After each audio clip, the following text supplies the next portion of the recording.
దేవర తర్వాత జూనియర్ ఎన్టీఆర్ నటిస్తున్న Bollywood debut movie war 2 shooting almost ముగింపు దశకు చేరుకుంది. ఈ సినిమాలో హృతిక్ రోషన్ తో కలిసి ఎన్టీఆర్ చేసే యుద్ధానికి బిగ్ స్క్రీన్స్ బ్లాస్ట్ అవుతాయని బీటౌన్ లో వినిపిస్తోంది. తారక్ ఈ సినిమాలో నెగిటివ్ షేడ్స్ ఉన్న పాత్రలో చేస్తున్నాడు.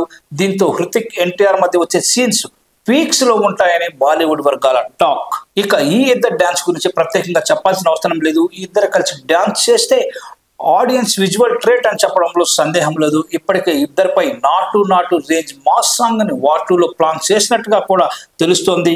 అయితే ఇప్పటి వరకు వార్ 2 గురించి అలా ఇలా అని చెప్పుకోవడం తప్ప అస్సలు టైగర్ లుక్ ఎలా ఉండబోతోంది, అతని క్యారెక్టర్ ఎలా ఉంటుందనే దానిపై ఓ అంచనాకు రావాలంటే ఫస్ట్ లుక్ అయితే బయటకు రావాల్సి ఉంది. ఇప్పుడు ఆ సమయం రానే వచ్చేసినట్టుగా తెలుస్తోంది. ఇప్పటికే ఎన్టీఆర్ ఫస్ట్ లుక్ పోస్టర్ ను సాలిడ్ గా డిజైన్ చేసి లాక్ చేసి పెట్టుకున్నారట మేకర్స్. కాకపోతే ఓ మంచి సందర్భం కోసం వెయిట్ చేస్తున్నారట. అతి త్వరలోనే ఎన్టీఆర్ ఫస్ట్ లుక్ రివీల్ చేయడానికి ప్లాన్ చేస్తున్నారని సమాచారం. అలాగే మే నెలలో ఎన్టీఆర్ పుట్టినరోజు సందర్భంగా వార్ 2 టీజర్ విడుదల చేసే ఛాన్స్ ఉందని అంటున్నారు.